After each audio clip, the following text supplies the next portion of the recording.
ប្រហែលជាគាត់ធ្លាប់ឃើញខ្ញុំពីមុនមកដូចថាយើងនៅក្មេងមុខប៉ោងស្អាតខ្ជូតខ្ជូតហើយជាពិសេសយើងមានវិជ្ជាប្រយោជន៍ទៅលើផ្នែកចម្រៀងទៅពេលអញ្ចឹងទៅមានអារម្មណ៍ថាអូឡើងកូដខ្លាំងណាស់ពេលហ្នឹងណាចង់និយាយអញ្ចឹងប៉ុន្តែឥឡូវនេះបើយើងប្រៀបធៀបពីមុននេះនឹងឥឡូវវិញពាក់ព័ន្ធជាមួយនឹងសម្រស់វាអាចនឹងឥឡូវនេះយើងមានកូន2ហើយ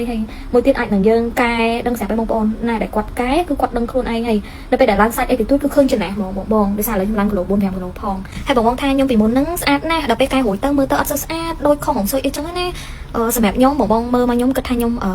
វាមិនសូវល្អដូចពីមុនមិនខ្ញុំមិនដឹងណាតែសម្រាប់ខ្លួនខ្ញុំផ្ទាល់ពីមុននឹងឥឡូវខ្ញុំ compare គ្នាទៅគឺដូចនិយាយចាំពីមុនយើងល្អមើលប៉ុន្តែឥឡូវនេះយើងវាអត់ល្អមើលទេអាចនិយាយអតីតតារាចម្រៀងស្រីវិរៈនិចឆ្លើយតបភ្លាមក្រោយមានគេលើកឡើងថាអារម្មណ៍នឹងភ្ញាក់ផ្អើលទៅលើអតីតតារាចម្រៀងស្រីអ្នកនាងវិរៈនិចក្រោយពីរូបនាងបានចេញមុខឆ្លើយតបនឹងការលើកឡើងពីអ្នកលេងបណ្ដាញសង្គមម្នាក់បាននិយាយពីរូបសម្រស់របស់នាងថាមិនសូវស្រស់ស្អាតនោះទេបន្ទាប់ពីកែសម្ផស្សហើយពលគឺចាញ់ការនៅធម្មជាតិមិនតាន់កាយកុនប្រកាសជាទស្សនិកជននៅចាំអតីតតារាចម្រៀងស្រីអ្នកនាងវិរៈនិចដែលកន្លងទៅធ្លាប់ប្រឡូកលើអាជីពសិល្បៈជាតារាស្រីប្រចាំប្រតិកម្មសន្តិដែលធ្លាប់ទទួលបានប្រជាប្រិយភាពកេរ្តិ៍ឈ្មោះល្បីគួរសមដែរតែមួយរយៈចុងក្រោយនេះរូបនាងបានឃ្លាតឆ្ងាយពីវិស័យសិល្បៈចាប់តាំងពីបានរៀបការមានស្វាមីនិងកូនរួចបោទោះបីឃ្លាតឆ្ងាយពីវិស័យសិល្បៈក៏ពិតមែនតារាស្រីរូបនេះមិនបានស្ងប់ស្ងាត់ទាំងស្រុងនោះទេពោលគឺរូបនាងតែងតែបង្ហាញពីជីវិតឯកជនលើបណ្ដាញសង្គមផ្ទាល់ខ្លួនជាហូហែ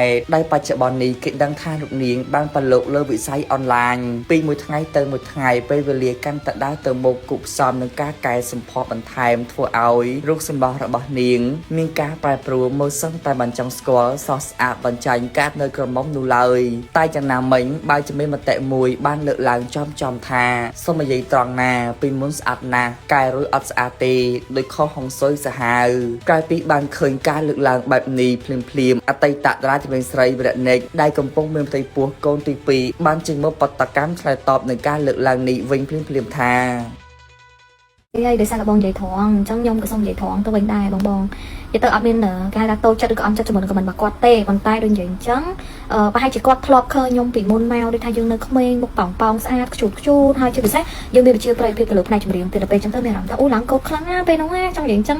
ប៉ុន្តែឥឡូវនេះបើយើងប្រៀបធៀបពីមុននេះនឹងឥឡូវវិញពាក់ព័ន្ធជាមួយនឹងសម្រស់វាអាចនឹងឥឡូវនេះយើងមានកូន2ហើយមួយទៀតអាចនឹងយើងកែដឹងស្រាប់ឲ្យបងប្អូនណាដែលគាត់កែគឺគាត់ដឹងខ្លួនឯងហើយនៅពេលដែលឡើងសាច់អីទៅគឺឃើញចំណេះហ្មងបងដោយសារឥឡូវខ្ញុំឡើងគីឡូ4 5គីឡូផងហើយបងថាខ្ញុំពីមុនហ្នឹងស្អាតណាស់ដល់ពេលកែរួចទៅមើលទៅអត់សូវស្អាតដូចខុសហងស៊ុយអីចឹងណាសម្រាប់ខ្ញុំបងមើលមកខ្ញុំគិតថាខ្ញុំវាមិនសូវល្អដូចពីមុនមិនខ្ញុំមិនដឹងណាតែសម្រាប់ខ្លួនខ្ញុំផ្ទាល់ពីមុននឹងឥឡូវខ្ញុំ compare គ្នាទៅគឺដូចនិយាយចាំពីមុនយើងល្អមើលប៉ុន្តែឥឡូវនេះយើងវាអត់ល្អមើលទេអាចនិយាយថាយើងវិជ្ជាប្រភេទវាអត់សូវដូចមុនដូចនិយាយចឹងហើយពាក់ព័ន្ធជាមួយនឹងខ្ញុំផ្ទាល់គឺខ្ញុំគិតថាខ្លួនឯងហ្នឹងឥឡូវនេះខ្ញុំរីកចម្រើនជាងមុនហើយខ្ញុំល្អជាងមុនឆ្ងាយពាក់ព័ន្ធជាមួយនឹងភាពរីកចម្រើនរបស់ខ្ញុំអីចឹងទៅប៉ុន្តែវាមិនមែនជាវិស័យសិល្បៈដូចនិយាយចឹងណាបង